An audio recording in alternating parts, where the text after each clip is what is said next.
Good evening and welcome to Manitoba Moments. We're in the MTS Centre, the same spot where the old Eaton's building used to stand. If it were still here today, it would be celebrating its 100th year. Now, a lot of famous Manitobans got their start at Eaton's, including our former Premier, Gary Filmon, and our former Winnipeg mayors, Bill Norrie and Susan Thompson. Tonight, we take a look back at the big store and the Manitobans who worked at Eaton's and still consider it home.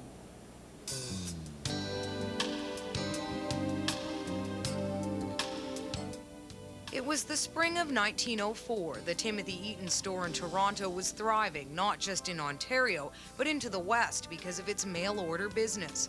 Russ Gorlick has compiled the long and colorful history of Eaton's in his book, A Store Like No Other. As Eaton's was getting more and more orders from Manitoba and Saskatchewan and Alberta, they decided that maybe they should open something in Manitoba. Winnipeg was an obvious choice. It was dubbed the Chicago of the North because of how quickly it was growing. In 1871, it boasted a meager population of 241, but by 1904, it had skyrocketed to 67,000. John Craig Eaton, son of the great retail guru Timothy Eaton, had the daunting task of choosing the Winnipeg store's new location. At the time, the main business area of Winnipeg was Main Street, north and south of Portage. There was very little on Portage Avenue. But John realized that there was an opportunity to buy land at a much more reasonable price. And they quietly bought up a whole parcel of land on Portage between Hargrave and Donald. It was a risk, but one that paid off. Timothy Eaton was a forward thinker who embraced new technology. He pioneered electric lights, passenger elevators, and phones in his store. In the end, Eaton's in downtown Winnipeg would take 1 year to build, have 5 stories with room to add more, and exceed 5.5 acres. It literally covered the entire block from Hargrave to Donald and back to Graham. On July 15, 1905, people were given a sneak peek. Nothing was being sold, but an estimated 20,000 to 25,000 people walked through Eaton's doors. 2 days later, the 17th of July, when it opened, and that's exactly 100 years ago now, they estimated 50,000 people went through the doors of that store, which is pretty amazing when you consider that Winnipeg's population at the time was something like 78,000. It was successful from day one. Almost immediately, the number of employees needed to be doubled, and the love affair with the big store began. My dad was Eaton's. There's nobody in the whole world but Eaton's. I remember when I was a little girl, we used to order stuff, and it was first thing, catalog, everything from Eaton's, you know. Eaton's was a big thing. The catalog business continued to flourish. By the 1920s, there were 3 mail-order buildings. People continued to call the catalogs the Farmer's Bible. It was rural Manitobans' link to the big city. Merchandise was couriered across Manitoba via horse and buggy. By 1933, there were 150 horses going through more than 4,000 horseshoes a year. They ran their routes until February 1939, when delivery trucks took over. During the Second World War, gas rationing brought the horses back once again. They were short of people, and they said, "Can you help us out?" So I thought, gee, I don't know, I'm going to school, and I thought, yeah, I think I'll help you out, but just on a what do you call, on a temporary basis, because I'm going back to school in September. And that was 21st of April, 1947, and ended up 43.5 years later. The horses were a much-loved reminder of the famous retail giant and are often a source of fond and humorous memories for former employees like Steve Kiz. There's one traffic light on my route on Jubilee and Pembina Highway, and he knew if it was a red light, you come to a stop. And as soon as it turned green, away he went. But the amber light kind of confused him. But with a new store, people could now come in, see and touch merchandise, or try on clothes. Eaton's became the place to shop and eventually dine. The Eaton's famous grill room opened in 1911, serving up a number of tempting dishes and lighter fare, including the infamous cheese and asparagus rolls. Later, the Winnipeg store would win the distinction of having the longest meat counter in North America at 220 feet, and a bakery that operated at one point for 22 hours a day. There's figures that suggest that it might have been the most successful department store in North America or even the world. When Manitoba Moments returns, You couldn't imagine what a company it was unless you worked for them. Eaton's star continues to rise, and with it, a sense of loyalty and admiration grows among its employees, or Eatonians, as they would later be known.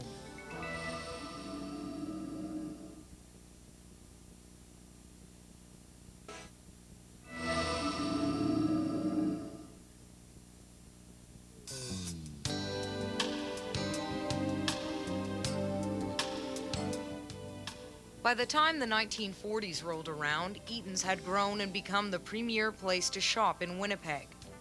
I guess the one thing that really struck me, if you have to sort of find a single word to describe the relationship between Eaton's and the people of Winnipeg and of the province, the word would be loyalty. When you were young, your parents were either an Eaton shopper or a Bay shopper. So anyway, we marched down the Bay and got our kitten sweaters at the Bay and came home, and I walked in the house with a Bay bag. My dad just about went through the roof. You can't. They don't have any better, oh, he was furious. So if I ever bought anything anywhere else, I'd go back to work, put it in an Eaton bag, and take it home. For people like Joan Collins, working at the big store became a family tradition. My dad worked in the catalog building, and my mom worked in the dispensary in drugs. And one of his mutual friends introduced them, and that's how they met. Eaton's was simply an extension of her family. And it was almost like home to me, because when Dad worked in the catalog, when Mom took me downtown, she would take me over, and the doorman would recognize us, and he'd phone Dad, because you couldn't go into the building. And he'd come down and get us, and I would march up there with him. And Dad's boss said to me, "Now, Joan, when you finish school," he says, "you come and see me, and you'll get a job in Eaton's." So that I did. That's where I went, and I was never sorry. Joan started at Eaton's in 1946 at just 16 years old. Years later, she would meet and marry her husband, Ron, through Eaton's. We sort of met on the baseball field. She worked in the paint department, and I worked in the drapery department on the 4th floor in the mail order. In fact, a lot of couples met through activities sponsored by Eaton's, like baseball teams or bowling. I'd seen him, you know, because you go to the coffee shop. Yeah, she had her eye out for me, so there you go. Oh, boy. Yeah, that stunned me. Ron Collins says what made Eaton's so much like family was the manner in which it treated its employees, helping out in ways that only a parent or relative would do. We were looking at houses. We saw one in Windsor Park. I think we had about $2,000. You know, money was tight in them days. And somehow the management of the store, I don't know if it was her manager or my manager, got a hold of it. And we got called into the employment office one morning, the both of us. And I think it was Bobby Laidlaw was his name. He's the chap. And he said, "I understand that you're short $1,000 on a down payment for a house. We needed $3,000. We didn't have it. So he said, we're going to give you $500 each. We're going to take it out of your pay, and you're not going to pay any interest on it." So that was... We never even signed a piece of paper. No, nothing. We never signed anything. At one time, Eaton's had its own hospital, and if an Eatonian was sick at home, the store would send a nurse to their house. Eaton's benefits were the envy of the town, but eventually there would be 2 attempts to unionize Eaton's, once in 1948, then in the early 80s. Both attempts would fail.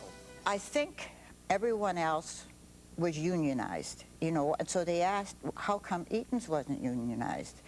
And I said, well, really, why would we be? You know, because, and then when I started to tell them our benefits, they just couldn't believe it. John Minella started working at Eaton's in 1957. He never forgets one particularly tough year when his father passed away.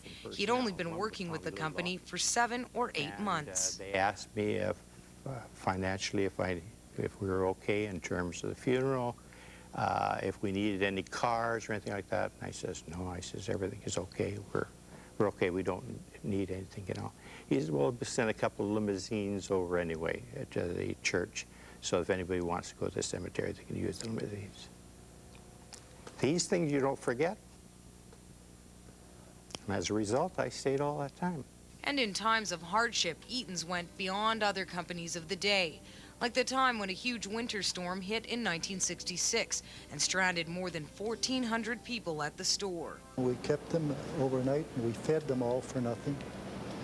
And we had women were sleeping up in the furniture department on the 7th floor on the Chesterfields and that, and we made all the men sleep on the carpets on the 6th floor so they wouldn't get mixed up with the ladies. But what stands out most for Etonians was how they were treated when the Second World War broke out. Hundreds of employees chose to go and fight, leaving their jobs and their families behind. If you were married, they made up the difference in the salary you were getting at Eaton's and what you got in the military. Like in those days, $1.30 a day or so would be when you joined up. Upon their return, former soldiers would get their old jobs back or move into other positions. And for those who were killed, their names were bronzed in these war memorials that still exist today. When Manitoba Moments returns, Eaton's heads into hard times of its own, and things start to unravel for the retail giant.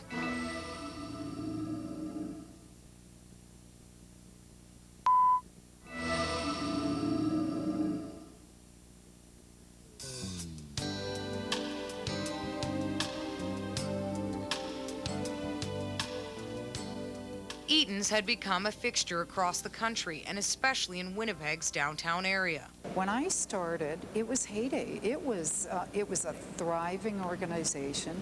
It had just the business and the market share and everything in Winnipeg was huge. Deborah Jonason-Young started working at Eaton's during the 70s when she was just 17 years old. Winnipeg downtown store, to work in that store was more exciting than anything else that could have happened in Winnipeg at that point in time. Eaton's, in many ways, was in the right place at the right time in its era.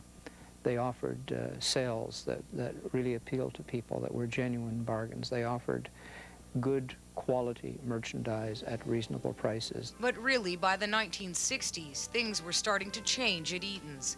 That year, the company would suffer $40 million in losses. The catalog business was part of those losses. What happened in Winnipeg was really a kind of microcosm of what was happening across the country. In 1960, there were 101 trucks delivering more than 14,000 parcels a day. By 1987, the number of parcel trucks would drop to just 12, making 2 deliveries a week. The catalog was canceled in 1976. Around 1,600 people lost their jobs, and the one thing that drew customers to Eaton's would eventually be part of its demise. The Eaton Guarantee, where people knew that if goods were not absolutely satisfactory, their money would be refunded. That included shipping costs both ways. That courtesy was an expensive one. Russ Gorluck says the heyday of Eaton's was on its way out. It was such an integral part of our lifestyle, but that changed. I mean, you could make that statement up till about the 60s and even the 70s, but I mean, downtown itself, downtown Portage Avenue declined as the malls opened, and I think the opening of Polo Park was very significant for that reason. I think you could see the writing on the wall then. Yeah. I mean, everybody talked about it, and it was a sad time. It was sad. It was getting tough. It's like Ron was saying, the writing was on the wall.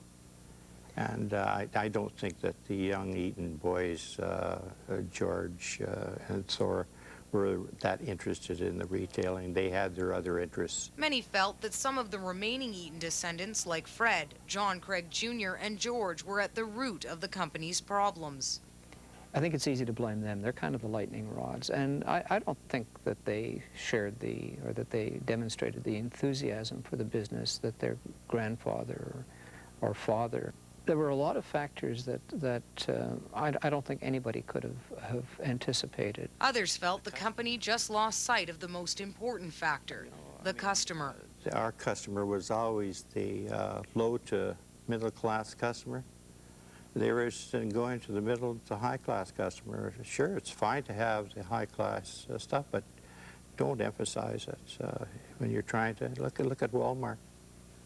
You know, they're not looking at things, but look how many people that drive up in the Rolls Royces and the Jags to go and shop at Walmart. One of the more painful moments of the decline was what it meant for Etonians. For more than 43 years, people like Steve Kiz were valued and appreciated. But management, along with the store, was also changing. They gave me a deal, you know, and they said they'd pay me till I'm 65, and they gave me a year's severance pay, and I thought, I can't believe this, you know. So I asked them to repeat that, and they said, yeah, that's what it is. So I said, well, I quit right now. Oh, you can't quit right now. No, that's it, and I just walked out the door. By February 1997, Eaton's was holding off bankruptcy, deciding to restructure. At the time, company officials admitted 40 of the chain's 87 stores were in trouble, but that no store closures would take place until after Christmas. Attempts to get Eaton's out of debt and sold to another company failed.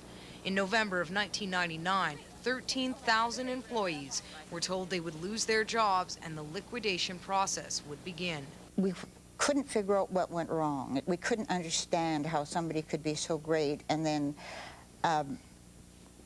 fade away. Well, it was like losing a relative, you know, and you'd been there all your life practically, and it was a very sad thing for all of us. You know, we really felt badly about it.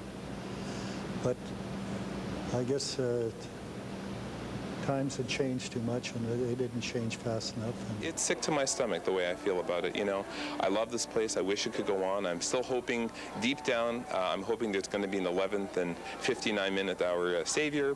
But the past few days I've come to terms with it. But a savior did appear. Sears Canada bought some Eaton stores that same year and converted them into high-end retailers, including here in Winnipeg. But even changing the Big E to a little one couldn't change its fortunes. Some Etonians would say it was repeating the same mistake Eaton's made years earlier, alienating its core and often older shoppers. Customers must have agreed. 3 years later, the store would close and change over to a Sears or a Bay store. You lost this incredible history, this 27, for me it was 27 years of a life built while working in the Eaton company. So it's part of who I am, and it's part of where I am today. When Manitoba Moments returns, former employees say goodbye to a legend.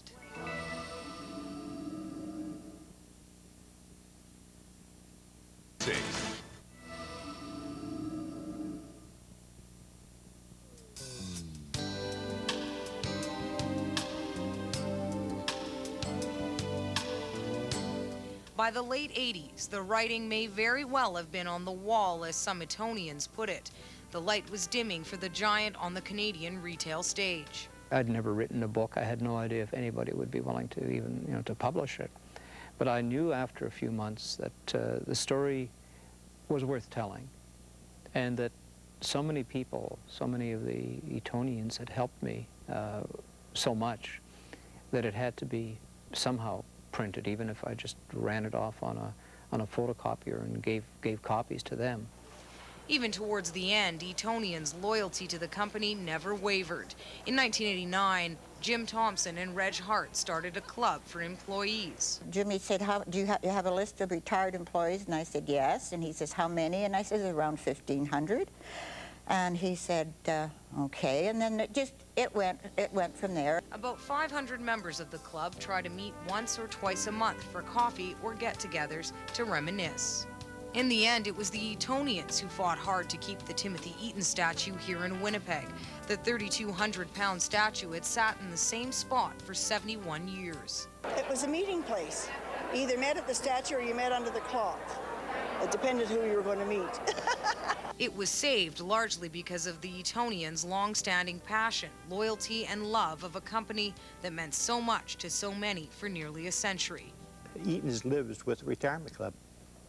And sure, you can look back and say, okay, fine, dandy, what could have been done to save the store and that, but really, what is what it was. But the only thing the next generation of Winnipeggers will know of Eaton's now stands in the MTS Center in plaques, a statue, and memorabilia.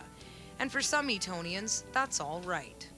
At that time, I thought, hey, if it goes, anything they put in here is not ever going to be any good. But I think I've been proven wrong with that, with the MTS. I mean, that's a fabulous building. There was much criticism and an outcry when City Hall didn't designate the building an historical site. If you tear down Eaton's, I'm going to move away, and I'm not going to come back. The Save the Eaton's Building Coalition sprung up to try and stop the demolition of the building. But some Etonians had a different view of it all. And the building, the way it was constructed, couldn't have been converted. See, there was all wooden beams in it, and all the floors, great big 18-inch beams, and then there was wooden slats on top of that, and it would never pass the fire codes. When Eaton's built the store in 1905, it was a tribute to the future. It was a company that said, look at the opportunity. I think, personally, Timothy E. would have been mortified to see a building that was dedicated to the past taking up space. Eventually, the club is going to go. Now, because we don't go on forever, like Manitoba history, it'll be there in the history, just like the old City Hall building. Beautiful building that they ripped down, but we still got pictures of it and everything like that. So I think it won't be forgotten. The Winnipeg Etonians still meet today and will continue to do so until they fade away. At least that's how Ron Collins puts it. Some say Winnipeg's downtown is making a comeback, and even though Eaton's won't be there for that revitalization, some say they're holding on to the memories of the great retail giant that once stood so tall on Portage Avenue. Thank you for joining us for Manitoba Moments. I'm Eleanor Koopsamy. Have a good night.